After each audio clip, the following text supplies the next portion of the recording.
बोलिए। प्यारे बच्चों, नमस्कार। आज 9th क्लास में आप लोगों को ज्यामिति कला में मैं लेके आया हूँ। किसी भी कोण का विभाजन कैसे करते हैं, चाहे वो जितने अंश का हो, 45 अंश का हो, 50 अंश का हो, 60, 70, 80, जितने भी अंश का हो, उसको किस तरह से हम 2 बराबर भाग में बांटते हैं या 3 बराबर भाग में बांटते हैं, उसके बारे में मैं आज बताऊंगा। देखिए किस तरह से कोण का विभाजन होता है। सबसे पहले आप एक 45 अंश का कोण बना लीजिए। अपने मन से आप एक 45 अंश का कोण बना लीजिए। ये आपका हो गया 45 अंश का कोण।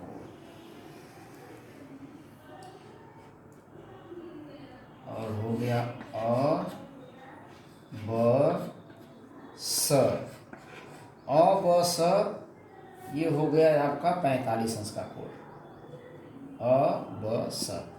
अब इसको 2 बराबर भाग में हम कैसे बांटेंगे, यह देखिए। अब इसको बांटने के लिए आपको उठाना पड़ेगा प्रकार आप उठाइए और ब को, किसी भी कोण को बोलने के लिए हम जिस कोण को बोलते हैं वो उसको बीच में रखते हैं। जैसे हम चाहे इसको पढ़ सकते हैं अ ब स या स ब अ। ऐसा नहीं है कि हम पढ़ देंगे ब स ब अ स ब, ऐसा नहीं पढ़ेंगे। जब भी पढ़ेंगे इस तरह से पढ़ेंगे या इधर से पढ़ेंगे। तो देखिए, एक प्रकार उठाइए और एक चाप लगाइए इस तरह से। एक चाप आपने लगा दिया, 1 और 2 पर काटता है। 1 को केंद्र मानकर 2 तक की त्रिज्या से हम एक चाप लगा देते हैं ऐसे, और 2 को केंद्र मानकर 1 तक की त्रिज्या से घटाएंगे बढ़ाएंगे नहीं, एक दूसरे को ये 3 पर काटता है। ब को 3 से मिलाते हुए आगे बढ़ा देंगे, ब त। अब ये 2 भाग में बराबर बंट गया। अब देखिए, यहाँ से यहाँ तक और यहाँ से यहाँ तक ये दोनों कोण बराबर होंगे, यानी 22.5 अंश के दोनों हो जाएंगे।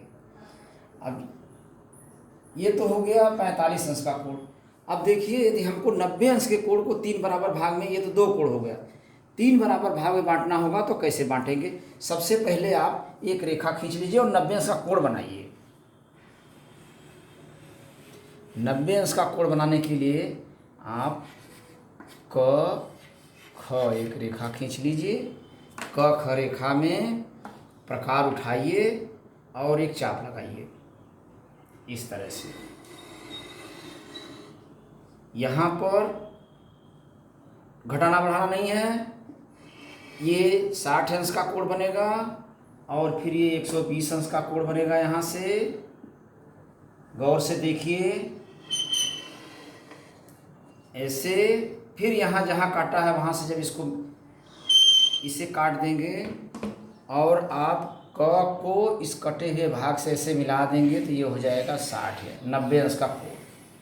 अभी हम प्रकार को घटाएंगे बढ़ाएंगे नहीं। अब यहाँ से जो पहली कटिंग हुई है 1, 2, 3 और चौथे जगह, और क ख ग। अब ये ग क ख 60 अंश का कोण बन गया, 90 अंश का कोण बन गया। और अगर हम यहाँ से एक हल्की सी रेखा यहाँ खींच देते हैं तो इसका मतलब 2 क ख 60 अंश का बन गया, तो इधर 30 अंश बच गया। और इस प्रकार को हम कम ज़्यादा नहीं किए हैं। यहाँ से लेकर के अगर हम इसको काट देते हैं ऐसे, तो इधर ये 30 और इधर भी 30 हो जाएगा, यानी यहाँ से यहाँ तक 60।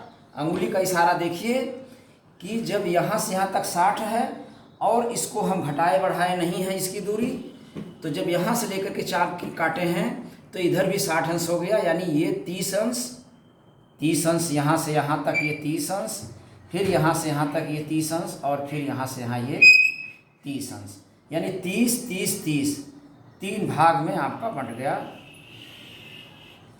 ये 90 अंश का कोण 3 बराबर भाग में बढ़ गया। बस आज आप लोगों के लिए इतना ही कोण का विभाजन आपको बता दिया। अब इस तरह से किसी भी कोण का विभाजन आप कर सकते हैं, जैसा कि 45 अंश के कोण को हमने बनाया, 90 अंश के कोण को हमने बनाया। इसको 1, 2, 3 भाग में बांट दिया और ये 2 भाग में। बाकी शेष अगले दिन। धन्यवाद।